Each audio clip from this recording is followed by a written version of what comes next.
A 9-year-old homeless girl stumbled into an abandoned log cabin just trying to survive the night. But when she discovered what was buried beneath the rotting floorboards, she uncovered $260 million and a secret that powerful people had been hunting for 15 years. Before we dive into the story, make sure to smash subscribe because tomorrow we have an extra special story for you that will blow your mind.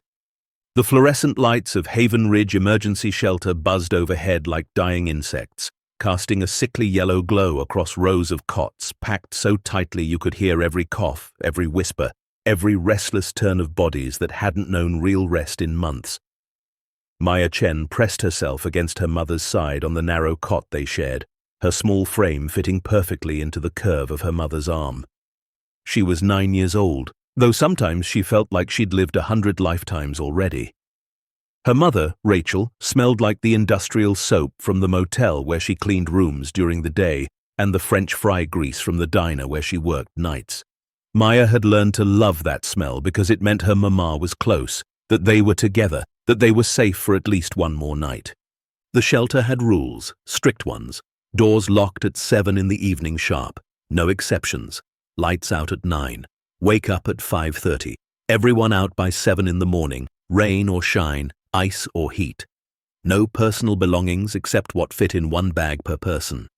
No food in the sleeping area, no raised voices, no complaints. And most importantly, no guarantee you'd get a bed the next night. Every evening was a lottery, a desperate race. A prayer whispered into the cold air as you stood in line, hoping tonight wouldn't be the night they turned you away. Maya had been living like this for 8 months now. Before the shelter, there had been the car, her mother's old Honda that had finally given up on them one morning, smoke pouring from under the hood like a funeral pyre for their last bit of independence. Before the car, there had been the apartment, the one they'd lost when her mother's hours got cut at both jobs in the same week. Before that, there had been a different apartment, a different town, a different set of struggles that Maya could barely remember anymore. Her childhood had become a series of temporary addresses, of packing and unpacking the same worn duffel bags, of learning how to fall asleep anywhere because nowhere ever felt like home. But Maya had something that kept her going, something that made the concrete floors and scratchy donated blankets bearable. Tucked beneath her pillow every night was a composition notebook, its cover bent and water-stained, pages filled with pencil drawings. Houses, dozens of them. Maya drew houses the way other kids collected toys. She drew cottages with flower boxes and painted shutters. She drew 2-story homes with wraparound porches and tire swings in the yard. She drew apartments with big windows that let in sunlight, and kitchens where families gathered around tables that weren't folding metal ones from the shelter dining hall. Each house had a family inside, stick figures she'd named and given stories to. Sometimes she'd show them to her mother, and Rachel would pull her close and whisper, "One day, baby, one day we'll have our own place again, I promise." Maya believed her because what else could she do? Hope was the only currency they had left. Rachel worked herself to the bone. She took any shift offered, any extra hour, any side job that might add a few more dollars to the crumpled bills she kept in an envelope marked deposit. The plan was simple. Save enough for first month's rent, last month's rent, and a security deposit. Get an apartment. Get stable. Get Maya back in school full-time instead of the sporadic attendance that had her falling further behind every week. But the math never worked out. Every time they got close, something happened. A toothache that needed emergency dental work. Winter boots for Maya because her toes were poking through the old ones. A week when both jobs cut hours. The goalpost kept moving, and Rachel kept chasing it. Exhaustion etched deeper into her face with each passing month. Maya learned to be invisible in the shelter. She learned which volunteers would sneak her an extra juice box and which ones enforced the rules with cold precision. She learned to do her homework in the bathroom stalls when the common area was too loud. She learned to braid her own hair because her mother's hands shook too much from fatigue by evening. She learned that crying didn't change anything, so she saved her tears for the shower where no one could see them circle the drain. The other kids at the shelter came and went. Some stayed a few days, others a few weeks. Maya had been there long enough to see families reunite, to watch people get housing vouchers and leave with hope in their eyes. She'd also seen people give up, watched them pack their bags in the middle of the night and disappear into the streets, choosing the uncertainty of complete freedom over the suffocating rules of sheltered poverty. She understood both choices. Some nights, lying on that narrow cot with her mother's heartbeat against her ear, Maya wondered which choice they'd eventually make. School was complicated. Maya attended Riverside Elementary when she could, when the timing worked out, when she had clean clothes, and when exhaustion hadn't kept her mother from waking her in time to catch the bus. Her teachers knew her situation. They tried to help with quiet kindness, free lunch tickets, extra supplies that appeared on her desk, patient explanations of lessons she'd missed. But Maya could see the pity in their eyes, and pity felt worse than hunger sometimes. She preferred the company of books, stories where kids went on adventures and solved mysteries and saved the day. In those pages, being small and overlooked was an advantage. In those pages, the underdog always won. Her best subject was art. When Mrs. Patterson, the art teacher, saw Maya's notebook full of house drawings, she didn't ask questions or offer sad smiles. She just started leaving extra drawing paper in Maya's cubby, thick white sheets that took pencil so much better than the lined pages of her composition book. Maya drew on those sheets during recess while other kids played kickball. She drew during lunch when the cafeteria noise got too overwhelming. She drew because when she was drawing, she could build worlds where she had control, where walls stayed standing and roofs didn't leak, and doors had locks that only opened for people you loved. The autumn wind had started biting harder as October gave way to November. Maya had been at Haven Ridge Shelter for 233 nights. She'd stopped counting after the first month, but her mother kept a small calendar in her purse, each night marked with a tiny X. 233 X's. 233 nights of hoping tomorrow would be different. 233 nights of survival. Then came the night that changed everything. It was a Tuesday, the 17th of November. Maya would remember that date for the rest of her life. The temperature had dropped 20 degrees since morning, and a storm was rolling in from the west, the kind of storm that made the evening news anchors warn people to stay inside. Rachel had worked a double shift, cleaning rooms at the Sunset Motel from 6 in the morning until 2 in the afternoon, then rushing across town to wait tables at Meg's Diner from 3 until 10. She'd texted the shelter director to hold their spots, but when she and Maya arrived at 10:45, breathless from running the 6 blocks from the bus stop, they found a line of people wrapped around the building. The shelter only had 50 beds. There were at least 70 people in line. Maya's stomach dropped. She looked up at her mother and saw something that scared her more than the cold wind cutting through her thin jacket. She saw defeat.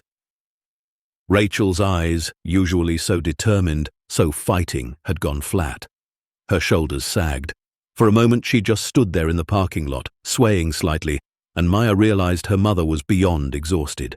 She was breaking. "Mama?" Maya whispered, taking her hand. Rachel snapped back, squeezed Maya's hand, and pulled her into the line. They waited. The wind picked up, carrying the first drops of freezing rain. Maya pressed against her mother's side, trying to share warmth. The line moved slowly. The shelter director, a tired woman named Miss Karen, appeared at the door every 10 minutes to update people. 48 beds left. 30 beds left. 15 beds left. 7 beds left. When they finally reached the door, Miss Karen's face said everything before her mouth did. "I'm so sorry, Rachel. We're full, completely full. We even put cots in the hallways." Rachel's voice came out steady, but Maya could hear the tremor underneath. "We had a reservation. I called." "I know, honey, but we run on a first-come basis after 6:30. Policy." Miss Karen glanced at Maya, then back to Rachel. "There's overflow at the rec center on Maple Street. They're opening the gymnasium." "That's 4 miles from here." "I know, I'm sorry. The buses stopped running 20 minutes ago." The freezing rain was falling harder now, coating the sidewalk in a thin layer of ice. Rachel looked down at Maya, then back at Miss Karen. "Please, she's 9 years old, just her. I'll sleep outside. Just let Maya. I can't split families, you know that. Karen, please. I'm sorry. The door closed. They stood there on the steps as the line behind them dispersed, people scattering into the night to find whatever shelter they could. Some had cars, some had friends, some just walked into the darkness with nowhere to go and no plan except to survive until morning. Rachel pulled Maya close, her whole body shaking now, though Maya couldn't tell if it was from cold or something deeper. It's okay, Mama, Maya heard herself say, even though it wasn't okay, even though she was terrified. Rachel looked around frantically. The motel where she worked was 12 blocks away, but even with her employee discount, a room cost $60 they didn't have. The rec center was too far to walk in this weather. The library had closed hours ago. The 24-hour laundromat was an option, but the owner had started calling the police on people who tried to sleep there. The bus station, Rachel finally said. We'll go to the bus station. It's warm. We can sit there until morning. They walked 9 blocks through freezing rain that turned to sleet. Maya's shoes, hand-me-downs 2 sizes too big, filled with icy water. Her teeth chattered so hard she bit her tongue and tasted blood. Rachel kept up a steady stream of reassurances, promises that this was temporary, that tomorrow would be better, that they'd figure it out. But her voice sounded hollow, like she was reading lines she no longer believed. The bus station was locked. A handwritten sign taped to the door read, "Closed for renovations, reopening December 1st. Rachel made a sound Maya had never heard before, something between a sob and a scream, strangled in her throat. She sank down against the locked door, pulled Maya into her lap, and wrapped both arms around her. They sat there in the overhang, protected from the sleet, but not the cold, not the wind, not the weight of having absolutely nowhere else to go. Maya tried to stay awake, tried to keep her mother talking, but exhaustion pulled at her like deep water. She drifted in and out of consciousness, aware of her mother's heartbeat, the shivering that wouldn't stop, the cold that had seeped into her bones. She dreamed of the houses in her notebook, of warm beds and doors that locked and windows with curtains that kept the world out. When she woke, grey dawn light was filtering through the sleet. Her mother's arms were still around her, but something was wrong. Rachel was burning up, her forehead slick with sweat despite the freezing temperature. Her breathing came in shallow, ragged gasps. Maya sat up, panic flooding her system. "Mama! Mama, wake up!" Rachel's eyes fluttered open, but they looked glassy, unfocused. "I'm okay, baby. Just need to rest." "You're sick. You're really sick." "I'll be fine. Just help me up." But when Rachel tried to stand, her legs gave out. She collapsed back against the wall, coughing so hard her whole body convulsed. Maya had seen her mother tired, had seen her sad, had seen her scared. But she'd never seen her like this, weak and fragile and frighteningly human. A man in a maintenance uniform was unlocking a shop across the street. Maya ran to him, her voice high and desperate. "Please, my mum needs help. Please." The man took one look at Rachel and pulled out his phone. "I'm calling 911. The ambulance arrived within 10 minutes. Paramedics wrapped Rachel in blankets, checked her vitals, loaded her onto a stretcher. "Pneumonia," Maya heard one of them say. "Severe dehydration. Hypothermia." Rachel reached for Maya's hand as they lifted the stretcher. "Stay with me," Rachel whispered, but the paramedic shook his head gently. "We need to stabilize her. You can't ride in the ambulance. Is there family we can call?" Maya shook her head. There was no one, just them. "We'll have social services meet you at the hospital." "No," Rachel tried to sit up, but hands pushed her back down. "No, don't take her. Please don't take her." "Ma'am, you need to calm down. Your daughter will be taken care of."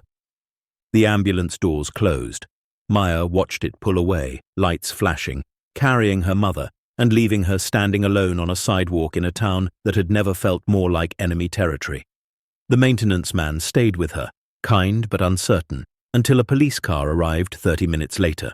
A female officer knelt down to Maya's level. "Hi, sweetheart. I'm Officer Davis. We're going to take you somewhere warm, okay? Somewhere safe." Maya didn't feel safe. She felt like she was disappearing. The somewhere safe turned out to be a foster home on the other side of town, a place run by a woman named Mrs. Patterson, no relation to her art teacher, who took in emergency placements.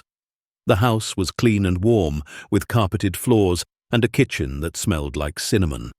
There were 3 other kids there, teenagers who barely looked at Maya when she arrived. Mrs. Patterson showed her to a small bedroom with 2 twin beds, gave her clean clothes from a donation box, and explained the rules in a voice that was firm but not unkind. Maya nodded at everything, but she wasn't really listening. All she could think about was her mother in a hospital bed somewhere, alone and scared. All she could think about was the duffel bag with both their belongings that had been left at the bus station. All she could think about was her notebook full of houses that would never be real. "You can stay here as long as you need," Mrs. Patterson said. "Your mother is getting the care she needs. The social worker will explain everything in the morning." But Maya didn't want explanations. She wanted her mother. That night, lying in the unfamiliar bed in the unfamiliar room, Maya made a decision. She was going to find her mother.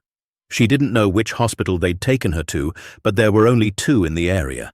She'd check both. She'd sneak out before anyone woke up, and she'd find Rachel, and they'd figure out what to do together, because that's what they always did. Together. Maya waited until she heard Mrs. Patterson's bedroom door close, then waited another hour to be safe. The house settled into silence. At 3 in the morning, she slipped out of bed, already dressed in the donated clothes, and crept down the stairs. The front door was locked, but the chain wasn't engaged.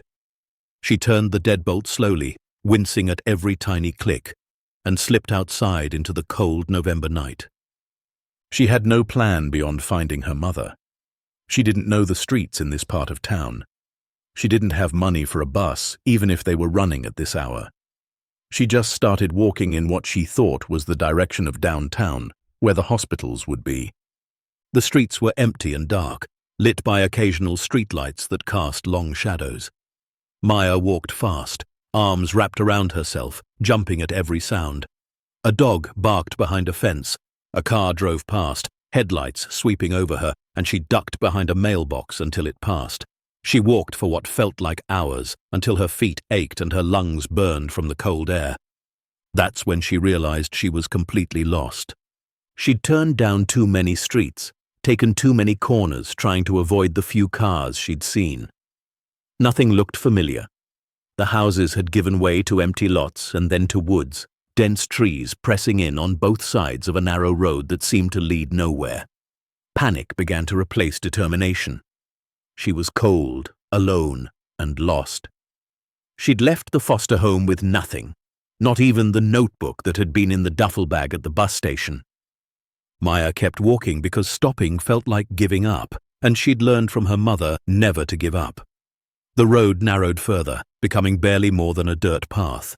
The trees grew thicker, their bare branches reaching overhead like skeletal fingers. The darkness was absolute now, the kind of darkness that made you feel like you'd fallen off the edge of the world. She was shivering uncontrollably, her teeth chattering, when her foot caught on something, a root or a rock, and she fell hard onto the frozen ground. Pain shot through her hands and knees. She lay there for a moment, overwhelmed, and finally let the tears come. She cried for her mother, for their situation, for the unfairness of being 9 years old and homeless and alone in the woods in the middle of the night. When the tears finally stopped, she realized she could see slightly better. Her eyes had adjusted, and there was the faintest hint of dawn beginning to break in the east. She pushed herself up and noticed something she'd missed before. Through the trees to her left there was a gap, an opening, almost like a path that had been reclaimed by nature. Maya didn't know why she followed it.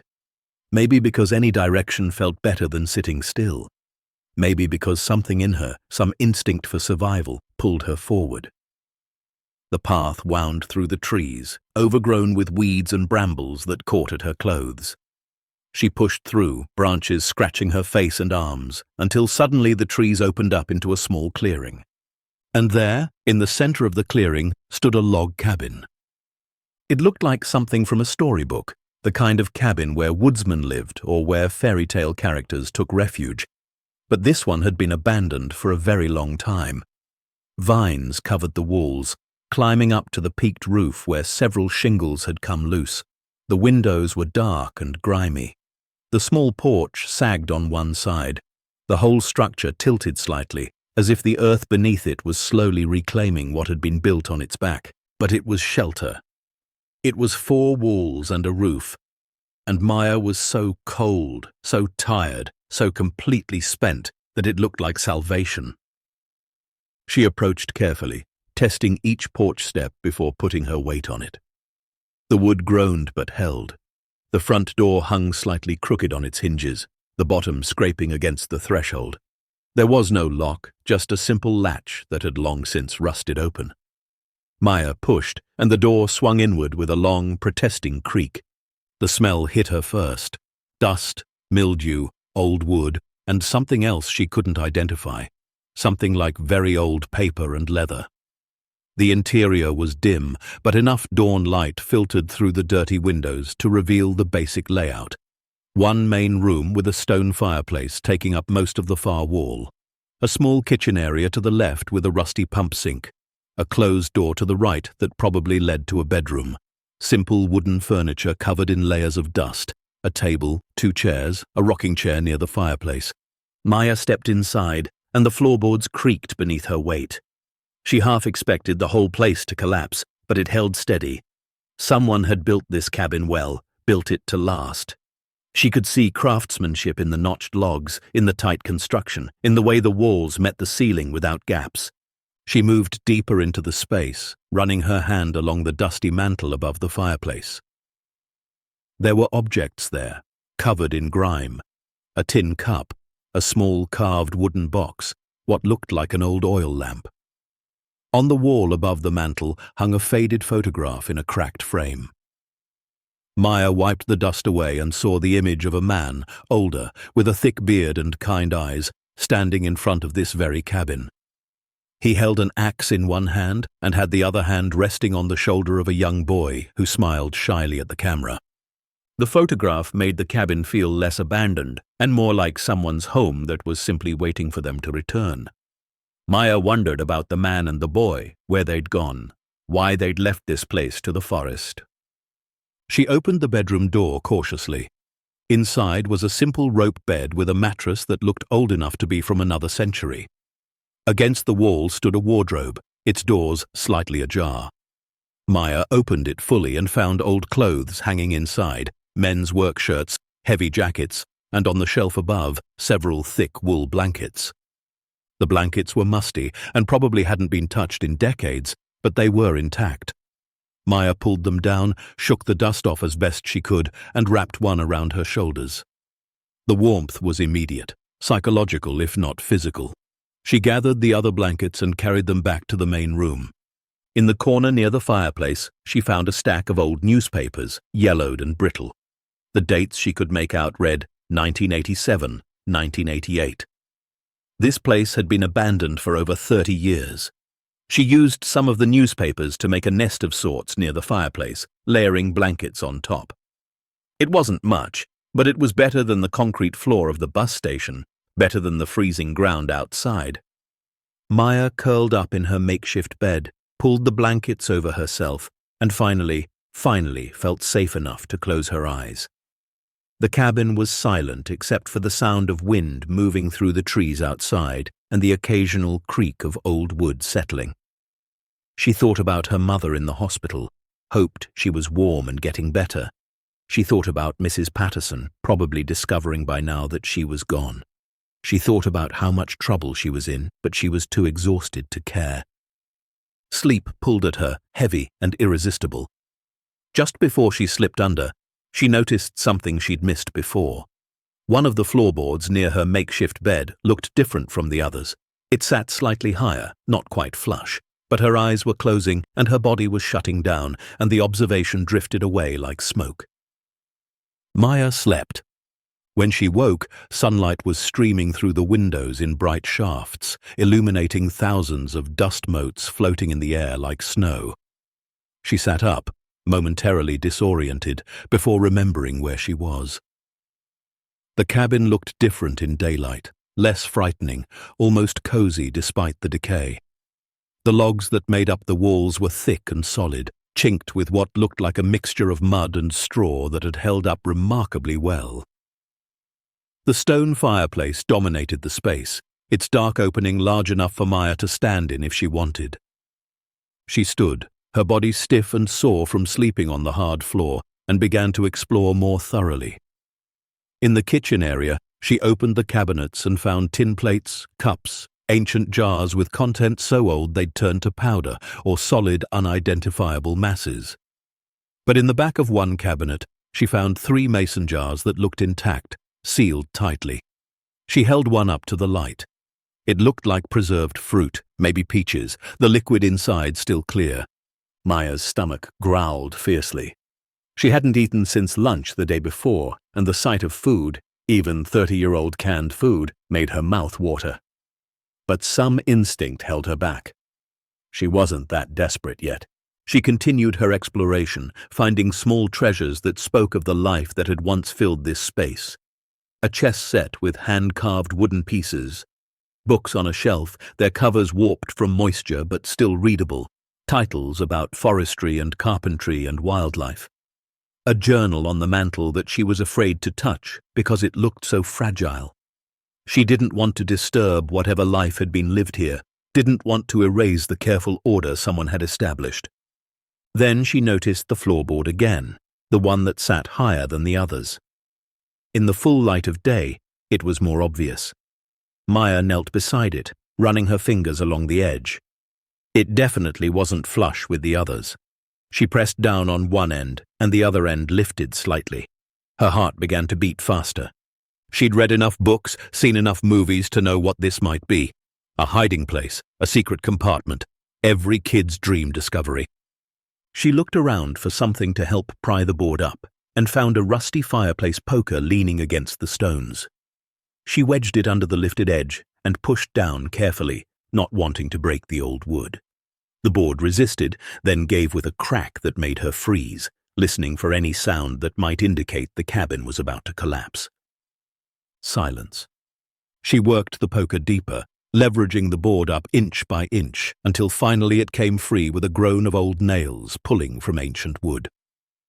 Maya set the board aside and looked down into the space it had covered. At first, all she could see was darkness. The gap was about 2 feet wide and extended beneath the surrounding floorboards. She grabbed the flashlight she'd found in the bedroom, clicked it on, amazed when it actually worked, and shone it into the hole. The light reflected off something metal. No, lots of metal.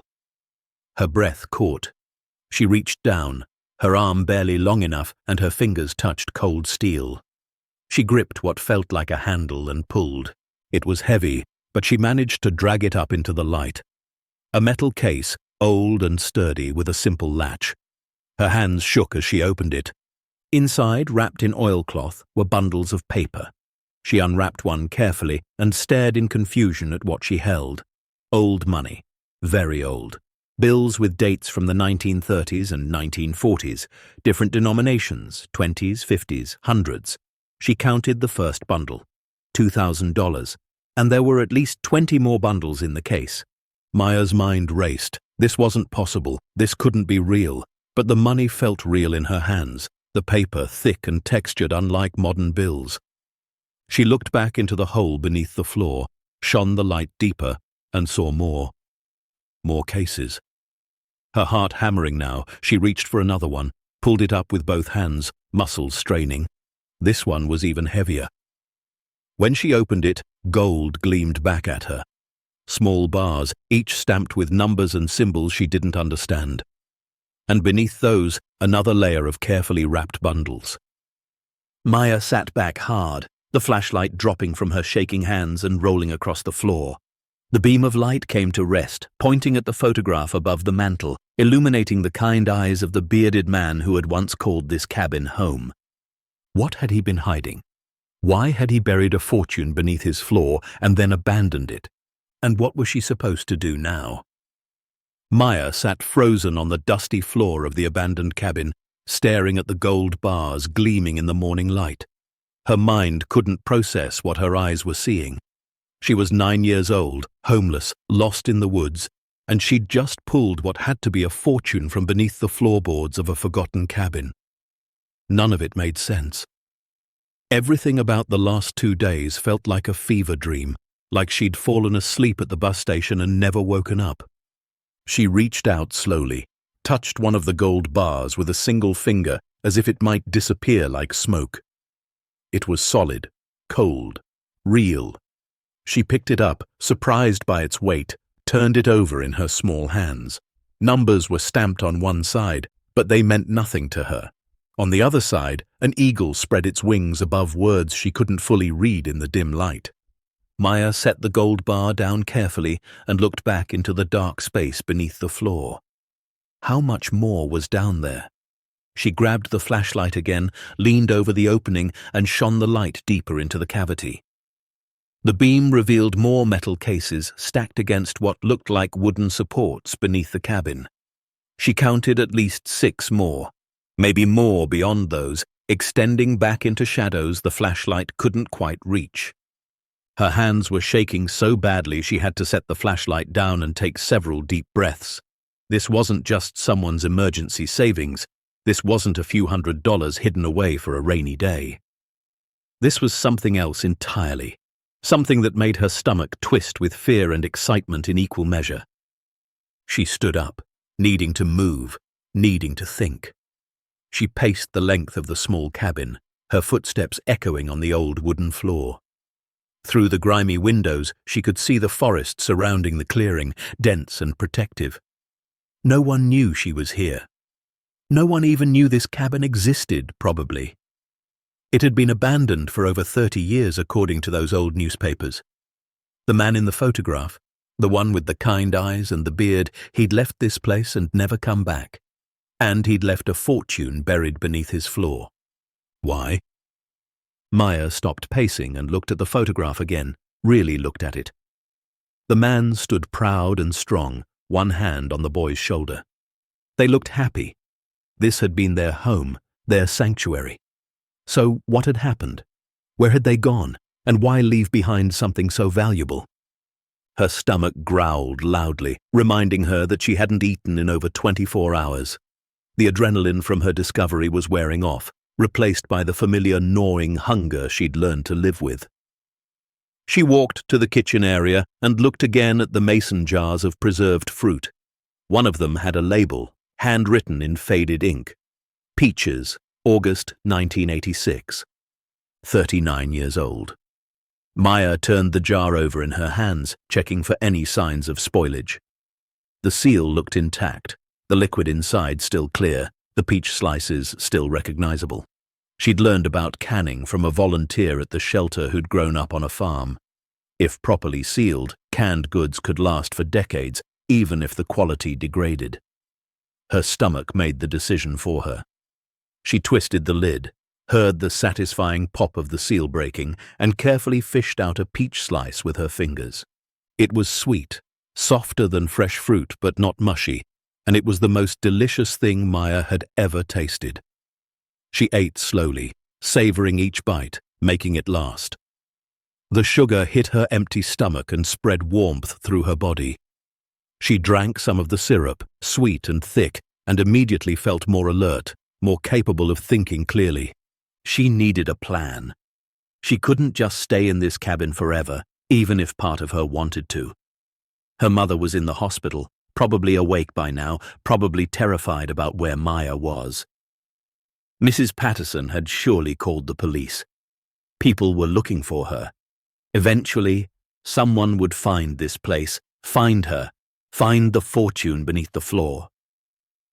Maya wiped her hands on her jeans and went back to the opening in the floor. She needed to know exactly what she'd found before she decided what to do about it. One by one, straining with the effort, she pulled up the remaining cases. There were 8 in total, each one heavy enough that she had to drag them across the floor rather than lift them. She lined them up against the wall and opened each one methodically. The first 2 were filled with old currency, bundles and bundles of bills from the 1930s through the 1980s. She didn't even try to count it all. The third case held gold bars, 12 of them stacked neatly. The fourth had what looked like old coins in protective sleeves, hundreds of them, with dates ranging from 1850-something to 1920-something. The fifth case made her gasp out loud. Inside, nestled in custom-cut foam, were gemstones. Even to Maya's untrained eye, they were spectacular. Deep red rubies, brilliant green emeralds, sapphires in shades of blue she didn't know existed, and diamonds that caught the light and threw rainbows across the dusty cabin walls. She'd never seen real jewelry before, just the costume stuff they sold at the dollar store. But she knew instinctively that these were authentic, that each stone represented more money than she could comprehend. The sixth case held documents. Maya pulled out the folders carefully, afraid the old paper would crumble in her hands. Inside were certificates, deeds, letters, all protected in plastic sleeves. The writing was formal, official-looking, with stamps and seals and signatures. She couldn't understand most of it, but she saw numbers that made her head spin. Valuations, appraisals, insurance documents with amounts in the hundreds of thousands. The seventh case contained more documents, but these were different. Newspaper clippings, yellowed and fragile, with headlines about art theft and museum robberies and missing artifacts. She read one carefully. Priceless paintings vanish from Chicago Museum. Theft discovered during inventory. Police suspect inside job. The date was May 1977. Another clipping. Rare gemstone collection stolen from private estate. Owner offers $50,000 reward. From September 1979. Maya's hands trembled as she flipped through more clippings. They were all about thefts, disappearances, stolen property, and tucked between them were photographs, pictures of paintings and sculptures and jeweled artifacts that she recognized from the other cases. Her breath caught in her throat as understanding began to dawn. The eighth and final case was the heaviest. When she opened it, she found leather-bound journals, 4 of them stacked carefully. The top one had a name embossed on the cover in gold lettering that had faded but was still readable. Samuel William Hartley.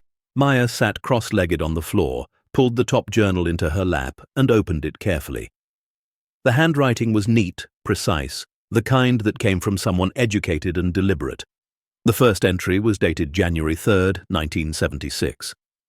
I can no longer stand by and watch beautiful things be destroyed for profit, it read. Today, I made a decision that will change my life forever.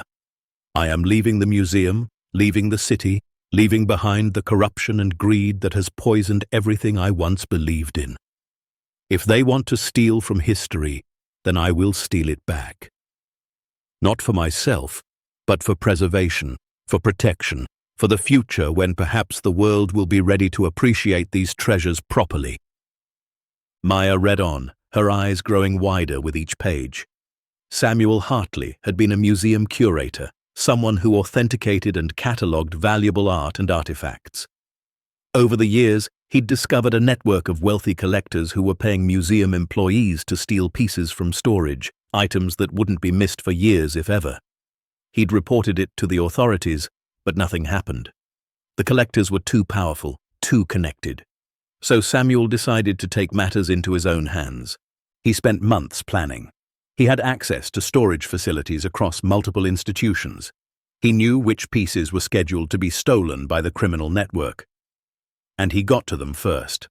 One by one, he recovered items before the thieves could take them.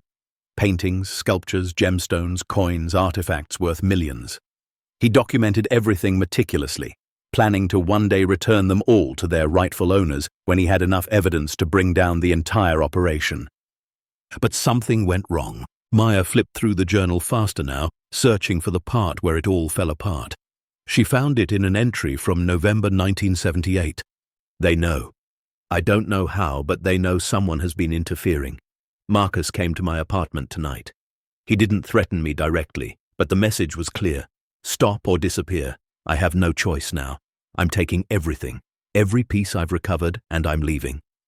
I've already purchased land in the mountains under a false name. Remote, isolated, perfect. I'll build a cabin, store everything safely, and wait. Wait for the right moment, the right person, the right opportunity to expose them all. The entries became sporadic after that. Samuel documented building the cabin, creating the hidden vault beneath the floor, cataloguing each item he stored. There were tender entries about his son, Thomas, helping with the construction, learning about each piece, understanding the importance of their mission. Samuel homeschooled the boy, taught him about art and history and justice. They lived simply, sustainably, waiting for the day when it would be safe to come forward. Then, in June 1987, everything changed again. Thomas is sick. Fever that won't break.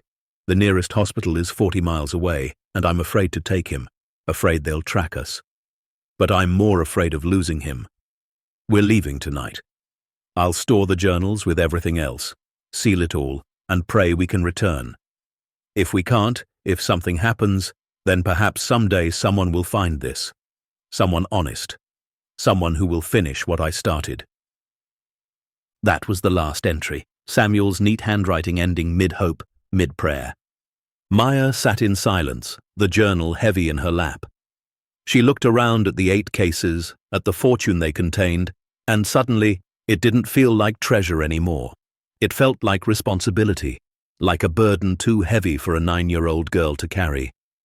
Samuel had spent over a decade recovering stolen property, hiding it, protecting it, waiting for justice that never came. And now it had fallen into her hands, literally beneath her feet. She closed the journal carefully and set it aside. Her mind was racing, trying to make sense of everything. The items in these cases weren't just valuable, they were stolen. Or rather, they'd been stolen, and Samuel had stolen them back. Which made them... what? Evidence? Lost property? And the people he'd taken them from, the criminal network, were they still out there? Still looking? A cold fear settled in Maya's chest. If those people were still searching, if they had any idea this cabin existed, then she was in danger. Real danger. Not the kind that came from being cold and hungry, but the kind that came from knowing too much, having too much, being in the way of something much bigger than herself. She stood up quickly, suddenly feeling exposed even in the isolated cabin. She went to the window and peered out through the grime, half expecting to see men in dark suits emerging from the tree line.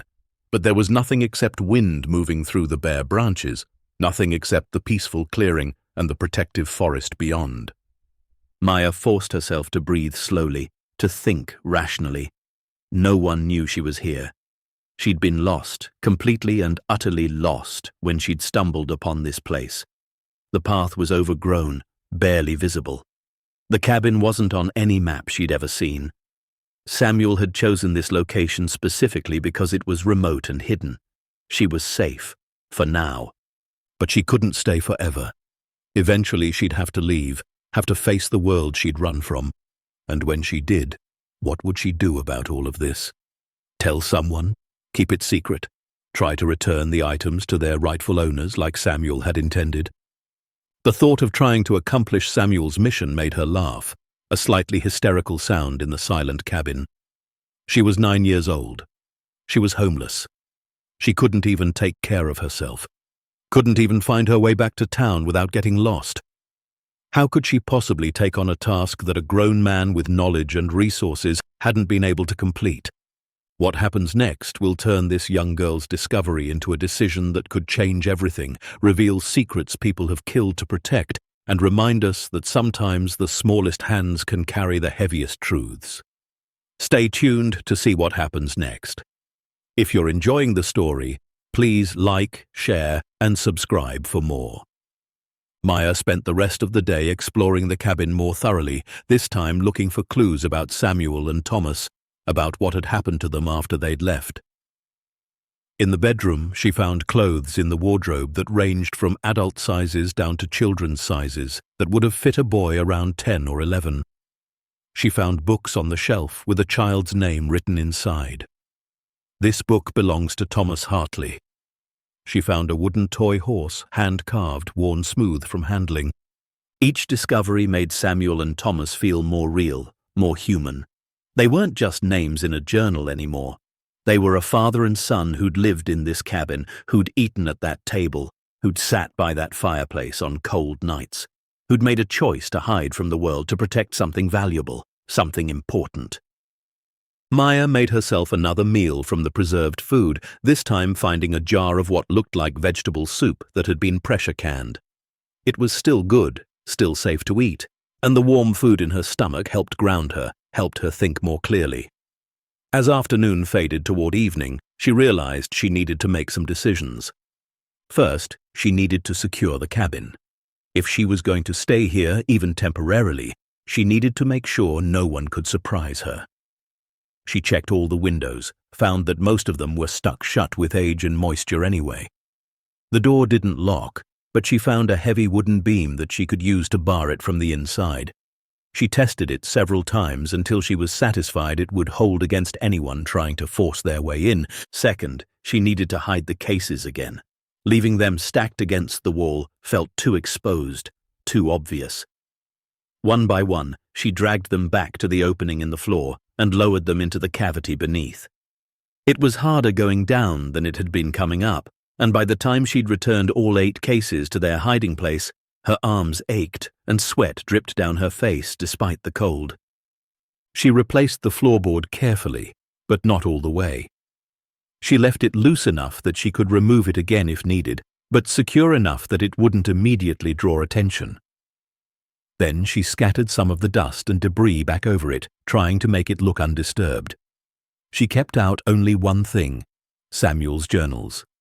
Those she wrapped in a piece of old cloth and tucked into the wardrobe in the bedroom, hidden beneath the folded blankets. Third, she needed to make the cabin livable.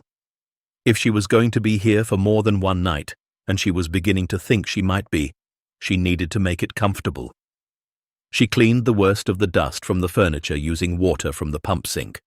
To her amazement, when she worked the handle, water actually came out, rusty at first but clearing to clean after a few pumps.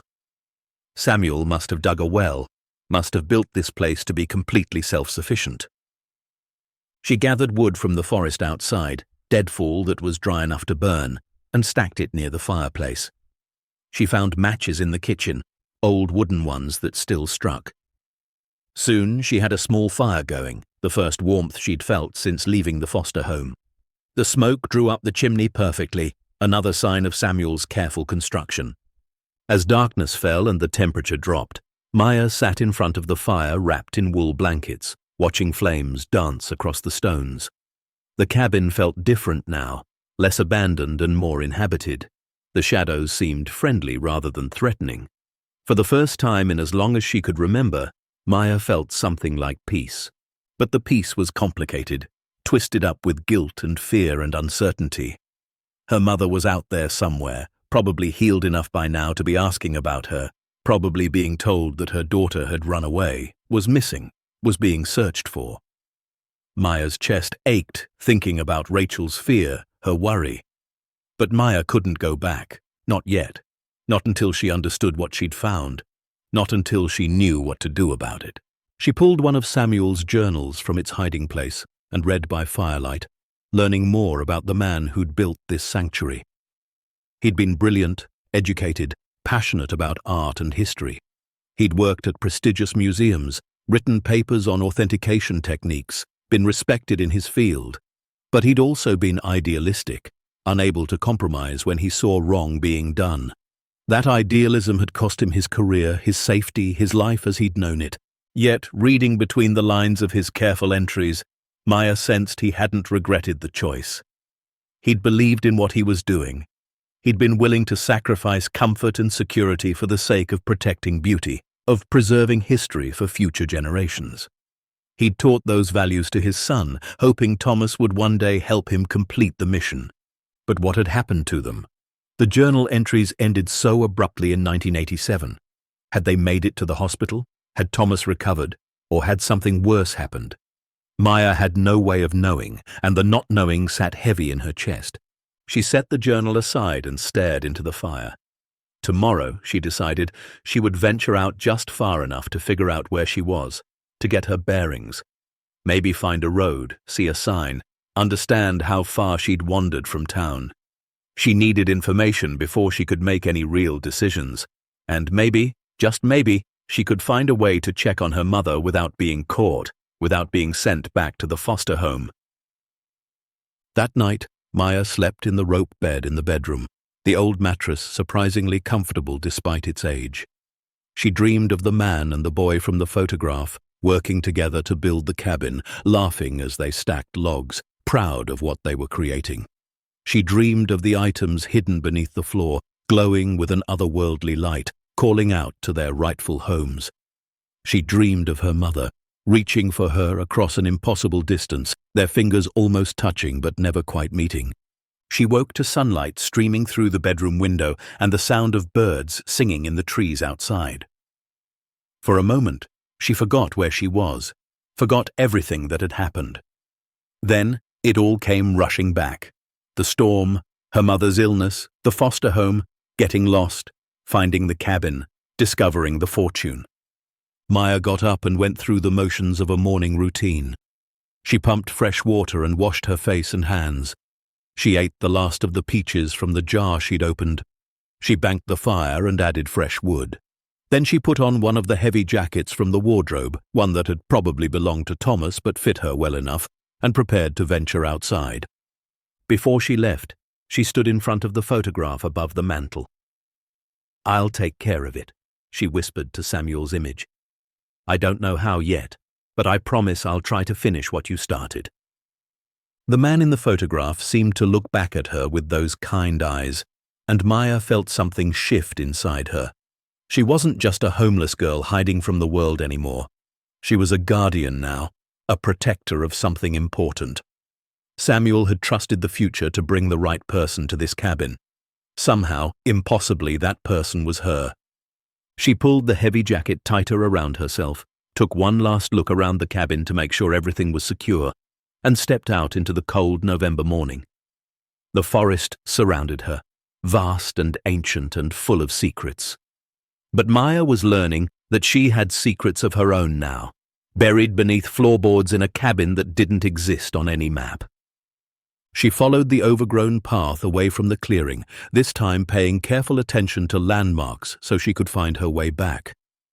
A distinctive rock formation here, a lightning-struck tree there, a curve in the path that looked like a question mark. She walked for 20 minutes before the trees began to thin, before she heard the distant sound of traffic. Maya crept carefully to the edge of the tree line and found herself looking down at a 2-lane highway. Across the road was a gas station with a faded sign advertising cigarettes and lottery tickets. A pickup truck pulled in and a man got out to pump gas. Normal life, happening just a half-mile from the cabin where a fortune lay hidden. She ducked back into the trees before anyone could spot her and made her way carefully along the tree line until she found a landmark she recognized, a billboard advertising a personal injury lawyer. She knew that billboard. It was on Route 27, about 8 miles outside of town on the eastern edge, near where the state forest began. Her mind worked quickly, putting together a mental map. The cabin was deep in the state forest, accessible only by that overgrown path, hidden from the road by at least half a mile of dense woods. No wonder it had stayed undiscovered for so long. No one came out here. The forest was too thick, too wild. Hikers stuck to the marked trails on the western edge. This eastern section was forgotten, left to grow wild. Perfect. Maya made her way back to the cabin, her spirits lifting slightly. She knew where she was now. She could get to town if she needed to, could find her way back. The cabin wasn't a prison. It was a choice, and for now, she chose to stay, to learn more about Samuel's mission, to figure out what a 9-year-old girl was supposed to do with $260 million worth of recovered stolen property. Back at the cabin, she built up the fire and settled in with Samuel's journals again. This time she read more carefully, making notes on scraps of old newspaper about which items in the cases corresponded to which thefts, which museums or private collections they'd originally belonged to. Samuel had been meticulous in his documentation. Every piece was catalogued with its origin, its estimated value, its cultural and historical significance. As she read, a plan began to form in Maya's mind. It was ambitious, probably impossible, definitely dangerous. But it was the only plan that felt right, the only path that honored both Samuel's mission and her own desperate need to make something good come from all of this. She couldn't return the items herself. She was 9 years old. No one would believe her. She'd be accused of stealing, of making up stories. The items would be confiscated as evidence, tied up in legal proceedings for years, maybe decades. Some would disappear back into private collections. Justice would never be served. But what if she didn't have to do it alone? What if she could find someone to help her, someone she could trust, an adult who would listen, who would understand, who had the power and resources to actually accomplish what Samuel had started? The question was, who? Her mother. Rachel could barely keep them fed and sheltered. She had no connections, no resources, no ability to take on something this massive. Mrs. Patterson from the foster home? She seemed kind, but Maya didn't really know her, didn't know if she could be trusted with a secret this explosive. Maya thought about her teachers, about the volunteers at the shelter, about every adult she'd ever known, and realized with a sinking feeling that she didn't trust any of them enough for this. Not yet. Not with stakes this high. So she'd have to wait. She'd have to stay hidden, stay safe, and stay patient until the right person revealed themselves. Just like Samuel had waited, had believed that someday the right opportunity would come. Outside, the November wind picked up, rattling the windows and moaning through the eaves.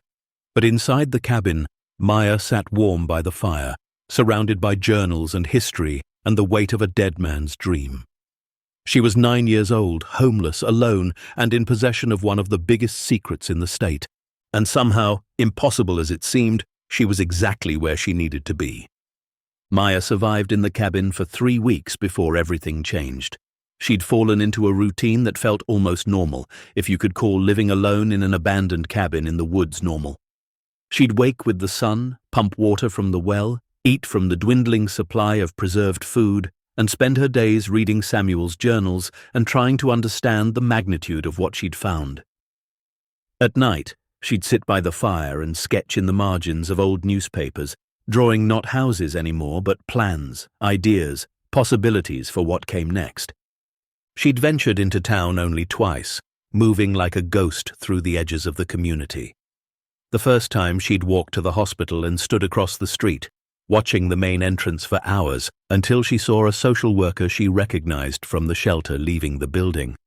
That meant her mother was probably still inside, probably still recovering. The sight of that familiar face gave Maya both comfort and guilt in equal measure. The second trip had been to the public library. She'd slipped in during the after-school rush when the children's section was crowded and chaotic, found a computer terminal in the back, and searched for information about Samuel Hartley. What she found made her stomach drop. There were articles from 1978 and 1979 about his disappearance, how the respected museum curator had vanished without a trace, how authorities suspected he might have been involved in a series of thefts. His reputation had been destroyed posthumously, his name associated with crime rather than the justice he'd actually been seeking. She searched for Thomas Hartley next and found an obituary from 1988. Her hands trembled as she read it. Thomas William Hartley, aged 12, died of complications from pneumonia.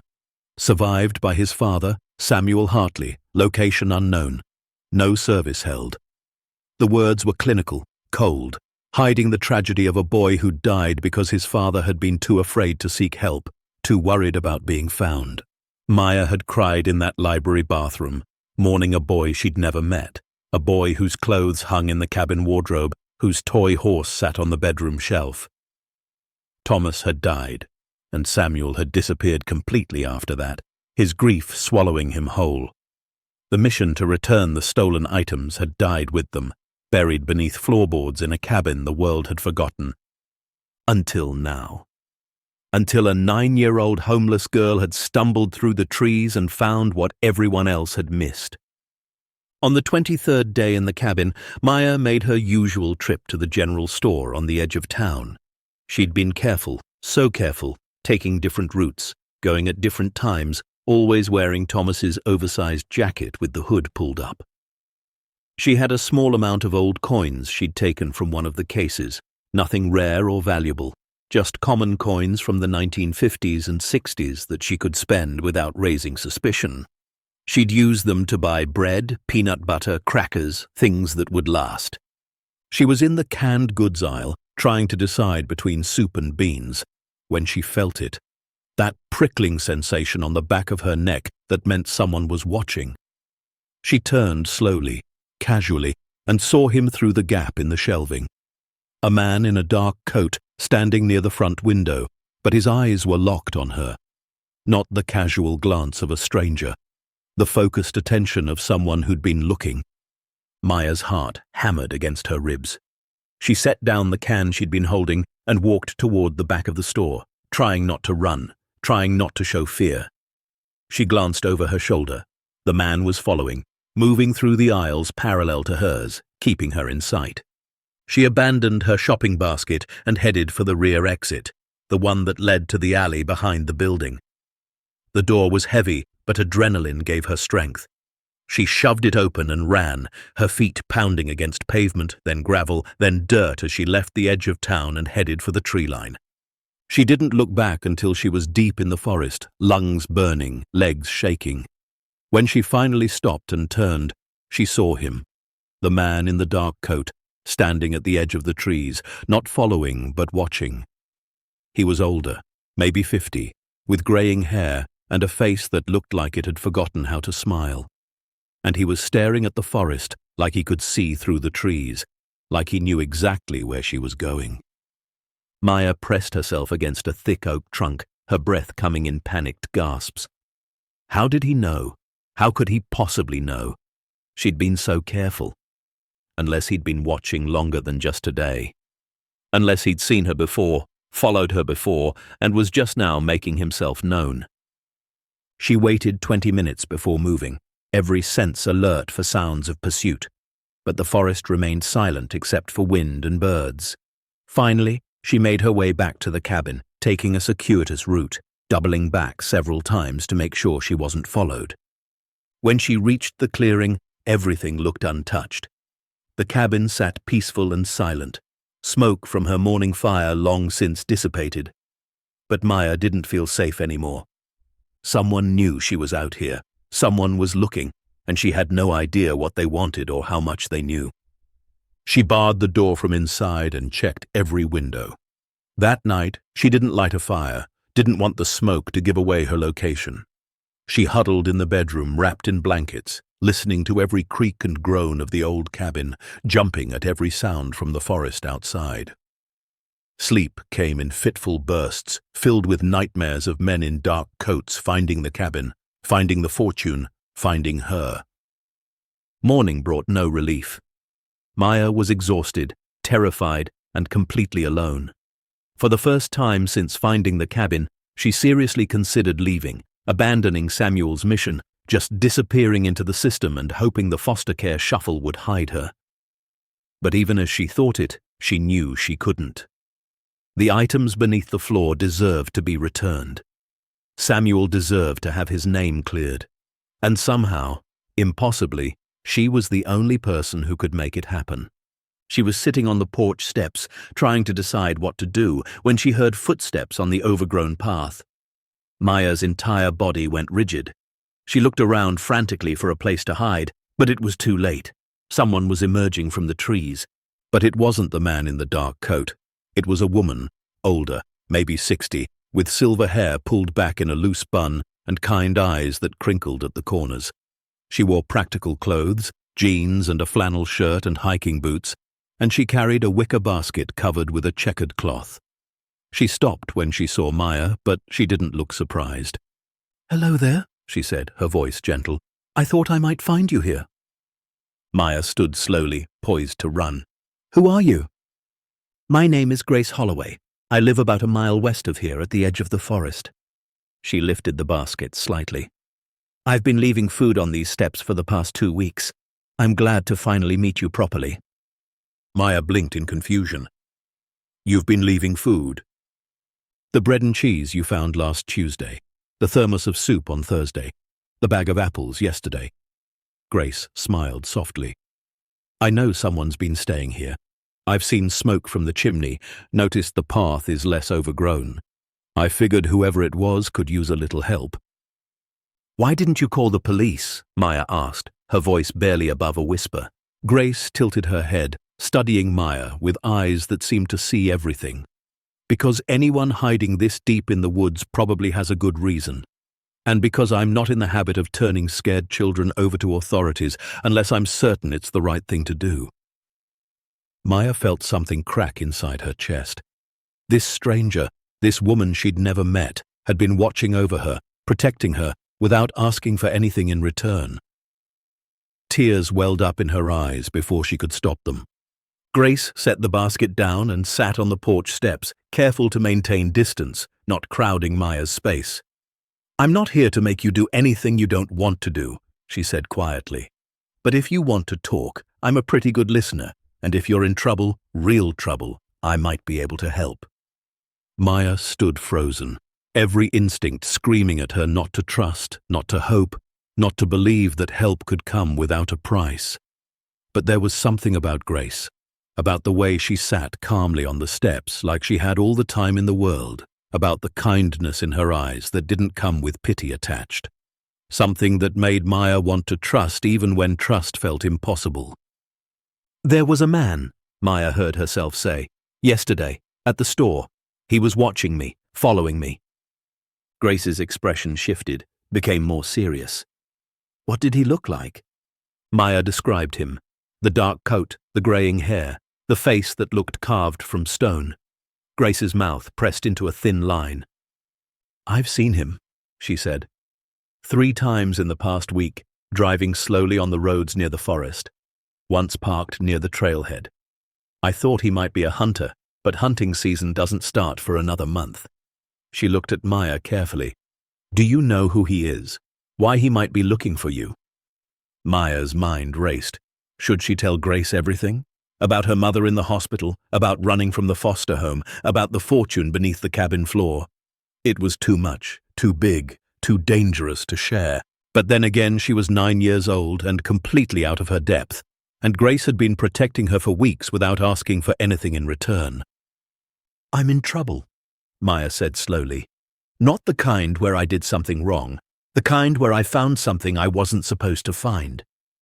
Grace nodded. "And this man, he's looking for what you found?" "Maybe. I don't know for sure, but I think so." "Is it here, in the cabin?" Maya nodded. Grace stood slowly, brushing dirt from her jeans. "Then I think you'd better show me, because if dangerous people are sniffing around, we need to figure out how to keep you safe." Maya led Grace inside the cabin, her heart pounding so hard she could hear it in her ears. She showed her the living space, the kitchen, the bedroom with Thomas's clothes still hanging in the wardrobe. Grace looked around with interest but no judgment, no questions about why a child was living alone in an abandoned cabin. Then Maya knelt beside the loose floorboard and looked up at Grace. "Before I show you, you have to promise something." "What's that, sweetheart?" "Promise you won't try to take it. Promise you'll help me do the right thing with it, not just the easy thing." Grace's expression softened. She knelt down beside Maya, meeting her eyes at the same level. "I promise, whatever is under that floor, we'll figure out together what should be done with it. You have my word." Maya believed her.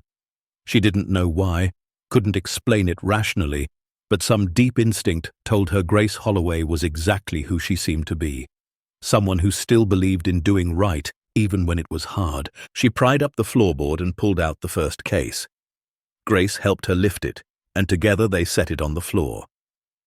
Maya opened it, revealing the bundles of old currency. Grace drew in a sharp breath but said nothing. They pulled up the second case, the third, the fourth. With each one they opened, Grace's eyes grew wider, but she remained calm, steady, a rock Maya desperately needed. When all 8 cases sat open on the cabin floor, Grace sat back on her heels and let out a long, slow breath.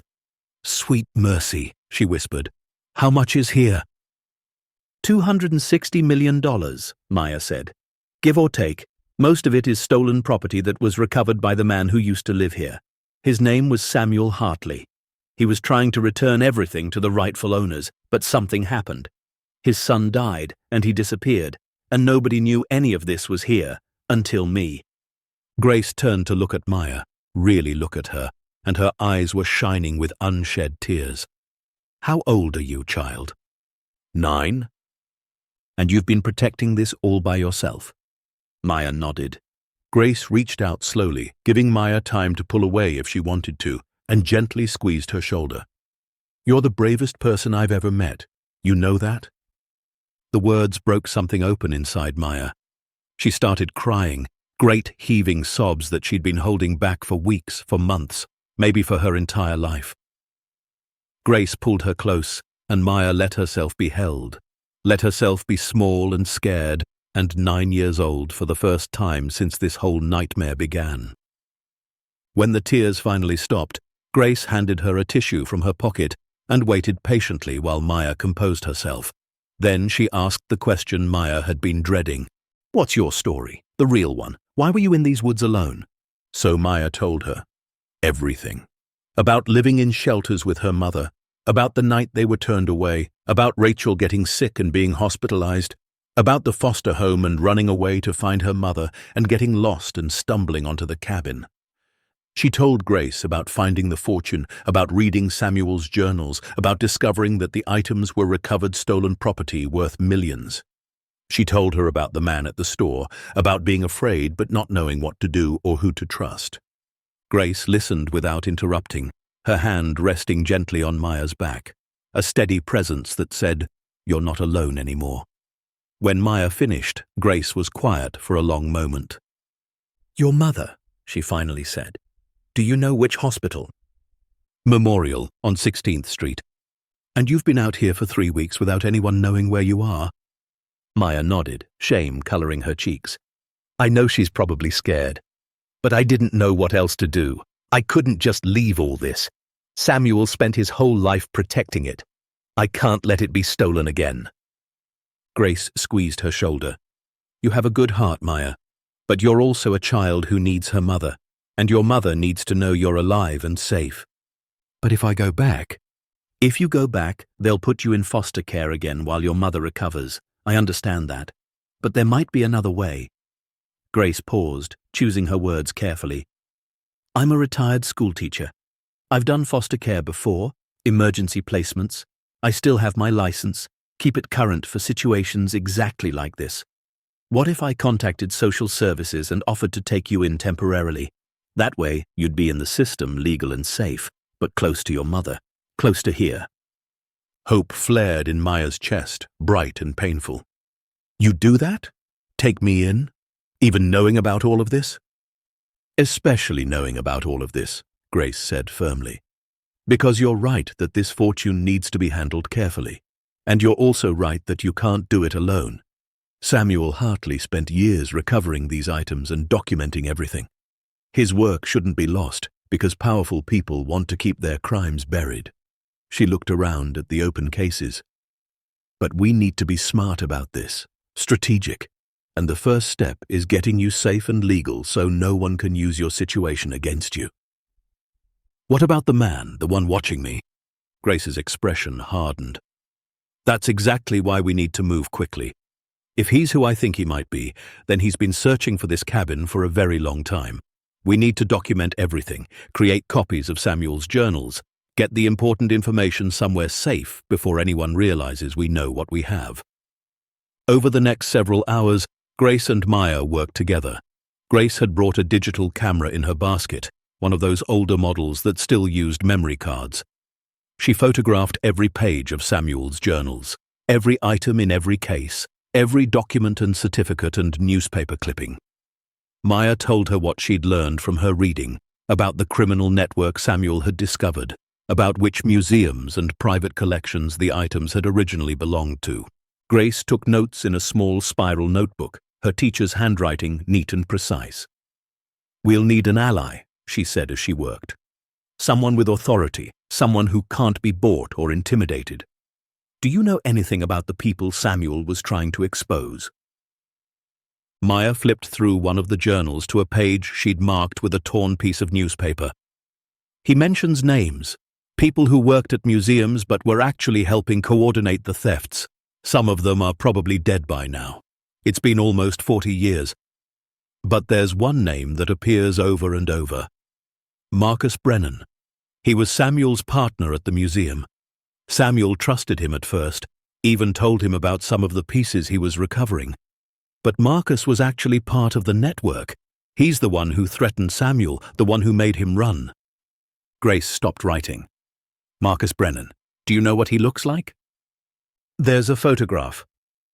Maya found it in the second journal, a picture of Samuel and another man standing in front of a museum. The other man was younger in the photo, maybe 30, but the bone structure of his face was distinctive.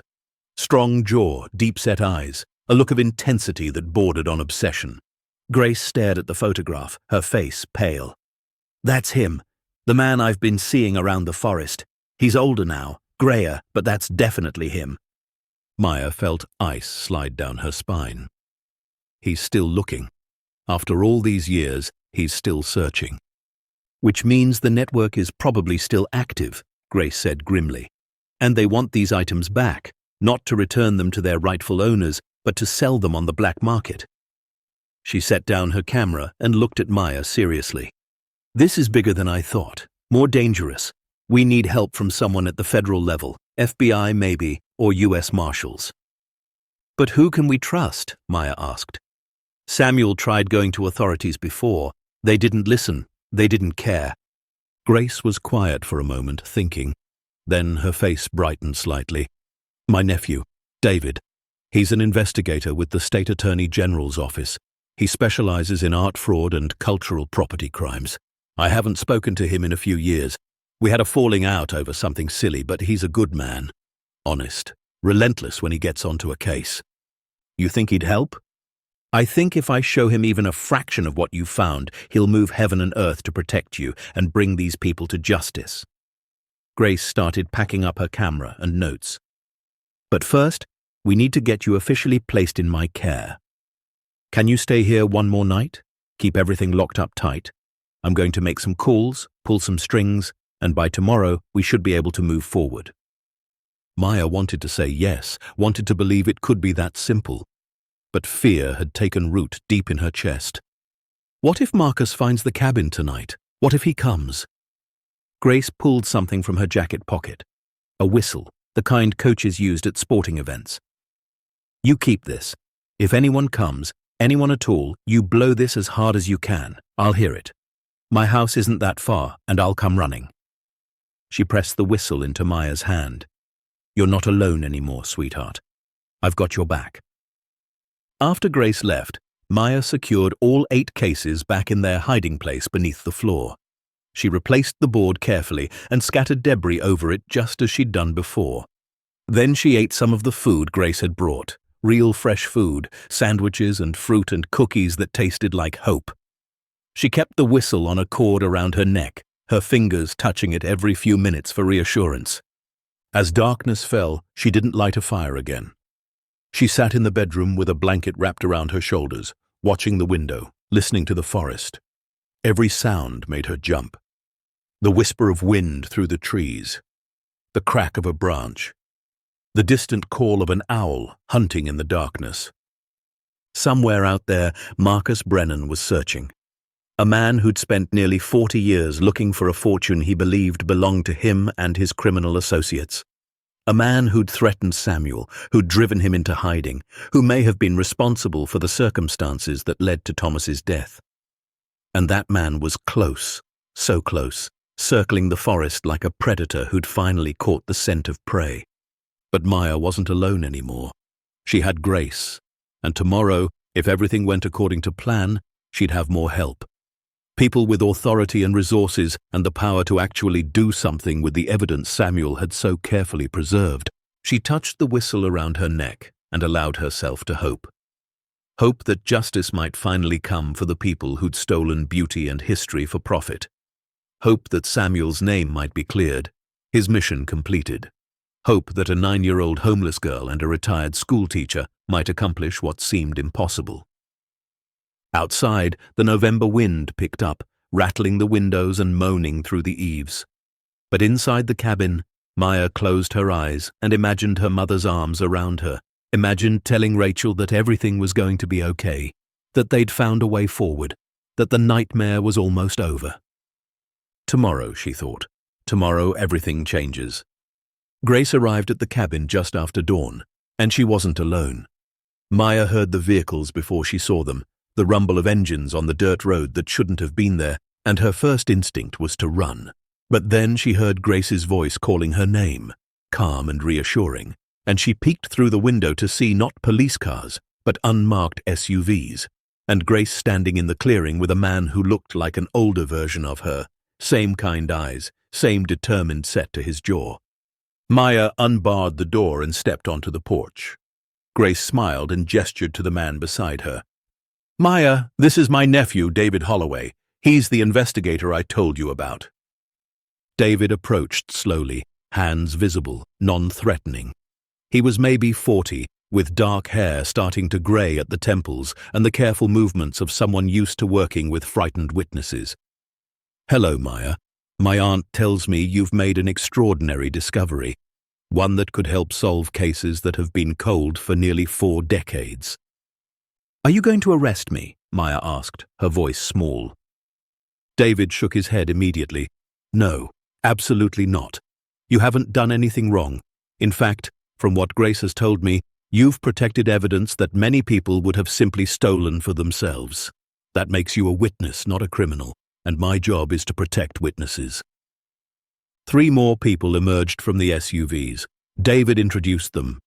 Agent Sarah Chen from the FBI's art crime team, a specialist in cultural property recovery, a forensic accountant named Michael who would help trace the provenance of the items, and a woman named Dr. Patricia Moore, an art historian who'd spent her career studying theft and recovery.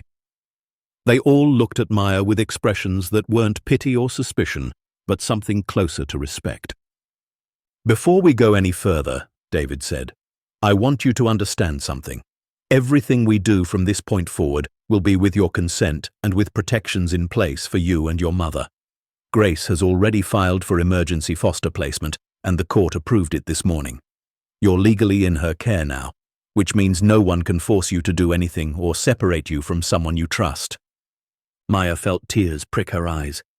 "My mum, is she okay?" "She's recovering," David said gently.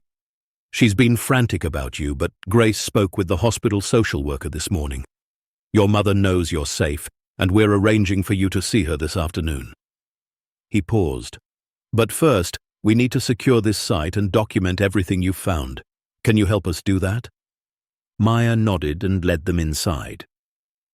When she pried up the floorboard and they saw the first case, Agent Chen let out a low whistle. "My God," she breathed. "Grace said it was significant, but I didn't imagine this." One by one, they pulled up all 8 cases. The team worked with quiet efficiency, photographing everything from multiple angles, cataloging each item, cross-referencing Samuel's meticulous documentation with their own databases of stolen property. As they worked, Maya told them everything she'd learned from the journals, about Samuel's discovery of the criminal network, about his years of careful recovery, about his son Thomas and the tragedy that had ended their mission. Dr. Moore listened with tears streaming down her face. "I knew Samuel," she said quietly. "Not well, but we corresponded about authentication techniques in the late 70s. He was brilliant, principled, one of the best in the field. When he disappeared, there were rumors he'd gone rogue, that he was involved in the thefts. His reputation was destroyed, but he was trying to stop it all along." "Can we fix that?" Maya asked. "Can we tell people the truth about him?" "We can do better than that," David said. "We can finish what he started. Every item he recovered, every piece of documentation, it's all evidence now. Evidence that will bring down people who've been operating with impunity for decades." As the team worked, Grace took Maya aside. "There's something else you should know. Marcus Brennan was spotted this morning on the access road about 2 miles from here.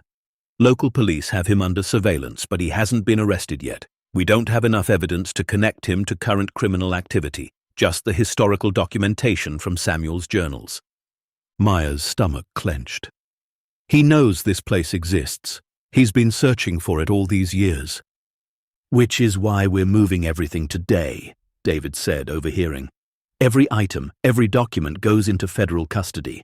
We'll create a complete digital archive, but the originals need to be secured at a facility where they can't be tampered with or stolen. And you, young lady, are going to be placed under protective custody until we're certain you're not in danger." "What does that mean?" Maya asked nervously. "It means you'll live with Grace, go to school, have a normal life, but with regular check-ins from us.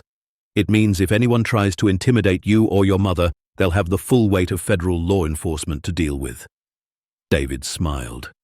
"You found something worth $260 million, Maya. That makes you a very important witness in what's going to be one of the biggest art crime cases in American history. The work took most of the day. They created an inventory of every single item in the cases. 473 pieces of stolen art and artifacts, $2 million in old currency, 28 gold bars, 316 rare coins, and 47 gemstones of significant value. Each one was photographed, catalogued, and carefully packed for transport. Samuel's journals were treated like sacred texts, handled with white gloves and placed in archival boxes. As the sun began to set, the last case was loaded into a secure transport vehicle. Maya stood on the porch of the cabin, watching them work, feeling strange about seeing it all disappear. For 3 weeks, this fortune had been her secret, her responsibility. And now it was being taken away, which was exactly what needed to happen, but it still felt like losing something. Grace came and stood beside her. "You did the right thing, sweetheart. Samuel would be so proud of you." "I didn't do anything special," Maya said. "I just found it." "No," Grace said firmly. "You protected it. A lot of people would have taken one gold bar and disappeared, or called someone untrustworthy, or been too scared to do anything. But you understood that this was bigger than you, more important than money. That's wisdom most adults never learn." David approached them, phone in hand. "Maya, there's someone who wants to talk to you." He handed her the phone, and Maya heard the most beautiful sound in the world, her mother's voice. "Baby, oh God, baby, is that you?" "Mama," Maya sobbed. "I'm okay. I'm safe. I'm so sorry I scared you." Rachel was crying too, her words tumbling over each other. "I thought I'd lost you. They said you ran away and I was too sick to look for you, and I felt like the worst mother in the world. Where have you been?" "It's a long story," Maya said, wiping her eyes. "But Mama, I found something important, and we're going to be okay now. I promise we're going to be okay." Grace drove Maya to the hospital that evening. Rachel was in a regular room now, no longer in intensive care, sitting up in bed and looking stronger than she had in months. When Maya walked through the door, Rachel burst into tears and held out her arms. Maya ran to her, climbed onto the bed, and let herself be held the way she'd needed to be held for so long. "I'm sorry," Maya whispered against her mother's shoulder. "I'm so sorry I left." "Shh, baby, no. You don't apologize. I'm the one who should be sorry. I couldn't protect you. I couldn't give you a home. I failed you." Maya pulled back to look at her mother's face. "You didn't fail me, Mama. You worked yourself sick trying to take care of me. You did everything you could. What happened, it wasn't your fault." Grace stood in the doorway, giving them space but staying close enough to provide support. After a while, she cleared her throat gently. "Rachel, we have a lot to talk about where Maya's been, about what she found, and about what happens next. But the short version is this. Your daughter is a hero. She discovered evidence in a major federal case, and there's going to be a substantial reward for the recovery of stolen property." Rachel looked confused. "I don't understand. What evidence? What case?" So they told her, Maya and Grace together, filling in the pieces of the incredible story. With each revelation, Rachel's eyes grew wider. When they finished, she just sat there in stunned silence for a long moment. $260 million worth of stolen art, she finally said. You've been living in the woods protecting $260 million. Technically, the items belong to various museums and private collectors, Grace clarified. But under federal law, Maya is entitled to a finder's fee for the recovery. typically 10 to 20% of the total value. Rachel did the math in her head, and her face went pale. That's $26 million, minimum. We won't know the exact amount until all the items are authenticated and the legal claims are sorted out, Grace said. It could take years, but yes, conservatively, Maya's reward will be in the millions, enough to change your lives completely.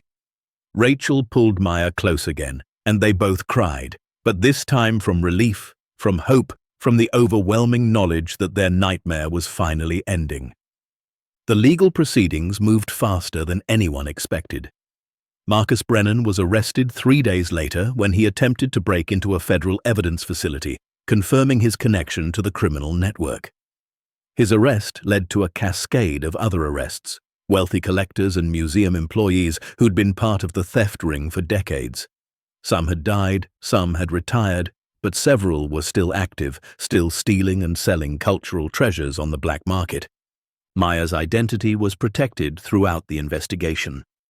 In court documents and media reports, she was referred to only as a miner who discovered the cache. But within law enforcement circles, her story became legendary. The 9-year-old homeless girl who'd stumbled onto one of the biggest art crime cases in history and had the integrity to protect it rather than exploit it. David Holloway became the lead prosecutor on the case, and he was relentless.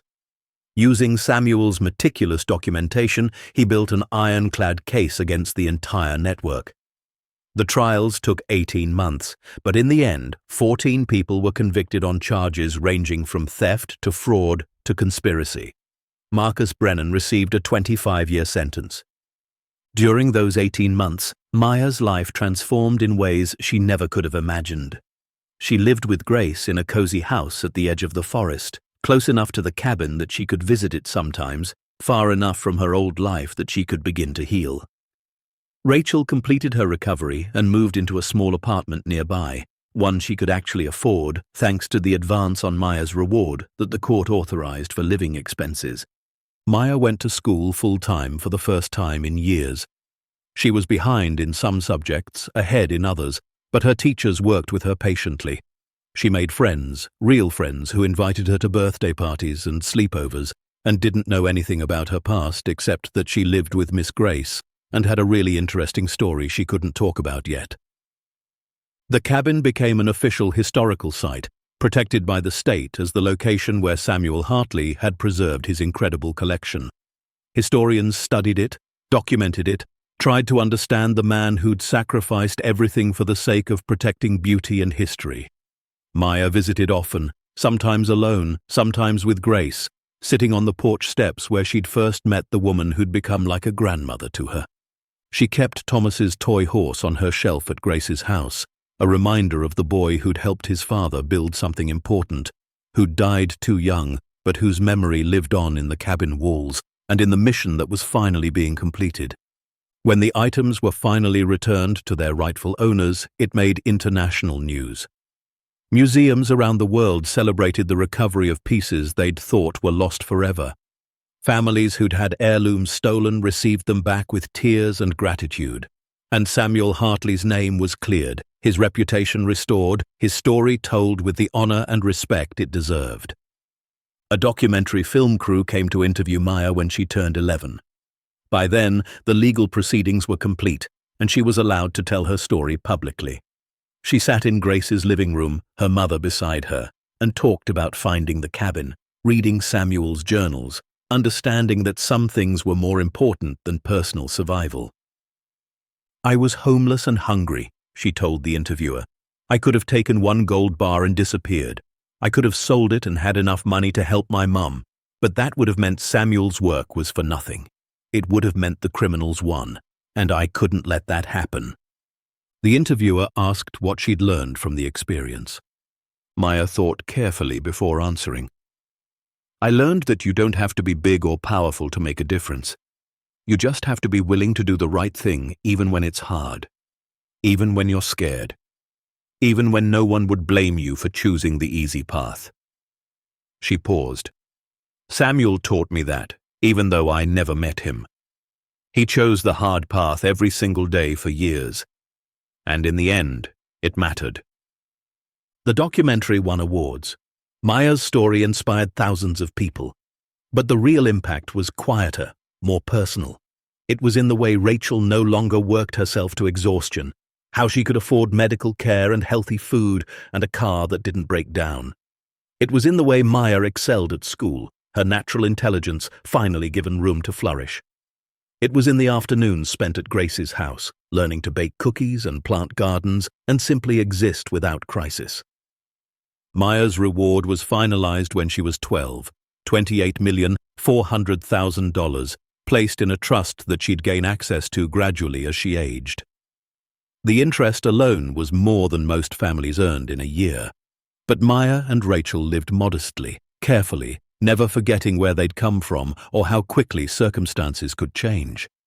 They created a foundation in Samuel and Thomas Hartley's name, dedicated to helping homeless families get stable housing and support services. They funded after-school art programs for underprivileged kids. They donated to museums and cultural preservation projects, because Maya understood something most people never learned. Wealth wasn't about what you kept, it was about what you gave back. On Maya's 13th birthday, they held a small ceremony at the cabin. It had been restored and turned into a museum itself, telling the story of Samuel's mission and the girl who'd completed it.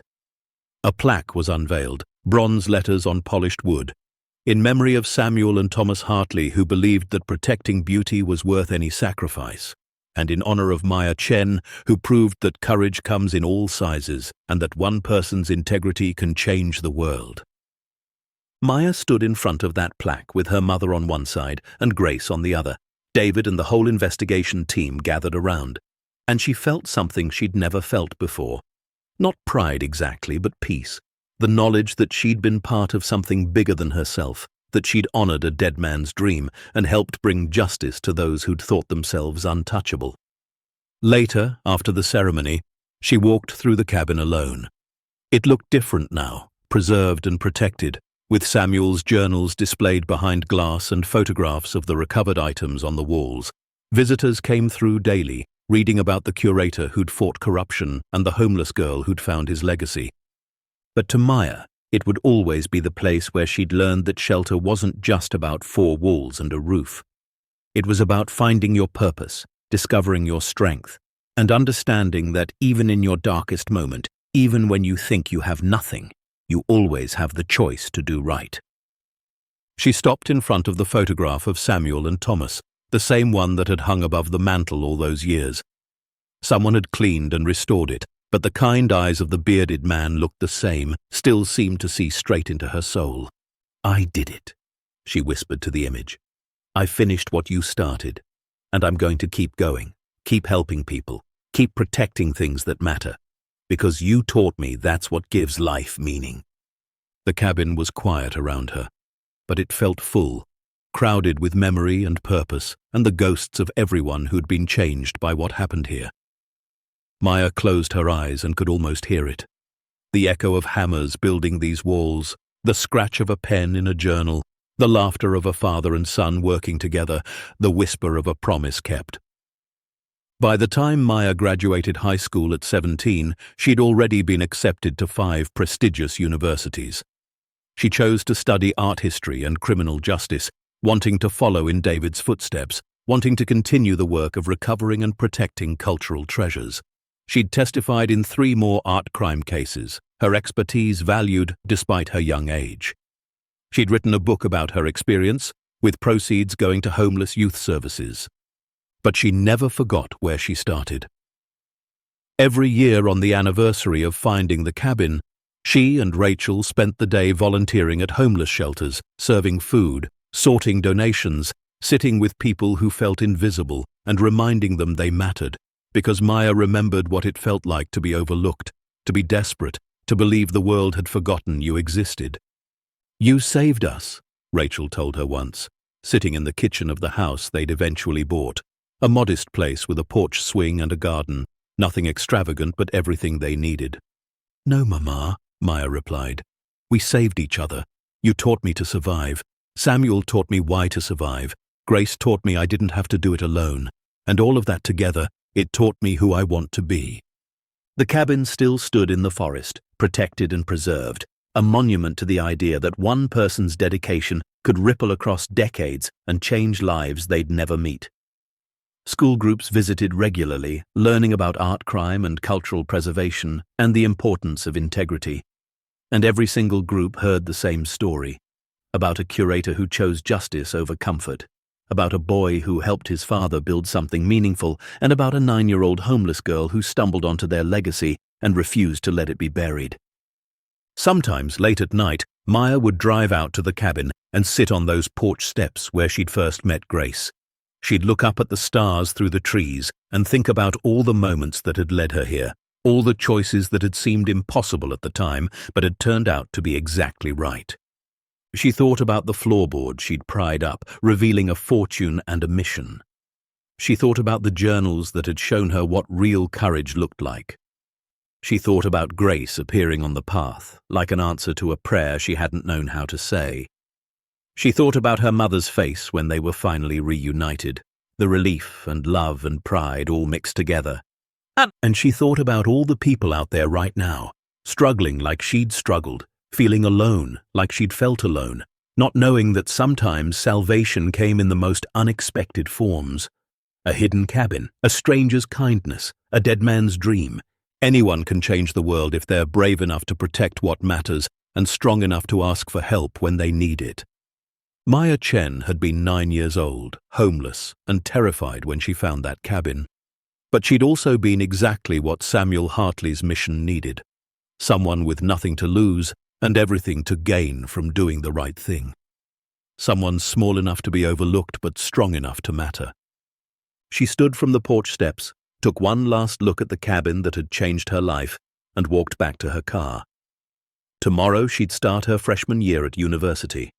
Next month, she'd speak at a conference on cultural property recovery. Next year, who knew what adventures waited?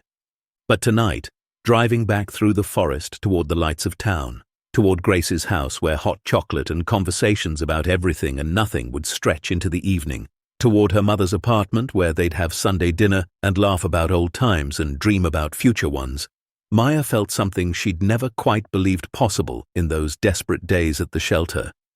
She felt home, not because of the houses or the money or the recognition, but because she'd learned that home wasn't a place, it was a choice. The choice to protect instead of exploit, to help instead of hide, to believe that even in the darkest forest, even in the coldest night, even when you're 9 years old with nothing but hope and a stranger's hidden fortune, you can still build something beautiful. Samuel Hartley had built a sanctuary. Thomas had helped make it real. Maya had protected it. And together, without ever meeting, across decades and tragedy and impossible odds, they'd built something else. Proof that integrity echoes, that courage compounds, and that the smallest act of doing right can change more lives than you'll ever know. The cabin in the woods still stands today, a testament to everyone who ever chose the hard path, who ever protected something beautiful, who ever believed that one person's choices could ripple across time and touch lives they'd never meet. And somewhere in those timbers and stones and carefully preserved journals, the story continues, waiting for the next person who needs to hear it, needs to believe it, needs to know that they too can turn nothing into everything if they're just brave enough to try. The end. Up next, 2 more incredible true stories are waiting for you. Click now to keep discovering the power of courage and compassion, and don't forget to hit subscribe if you believe that even the smallest person can change the world.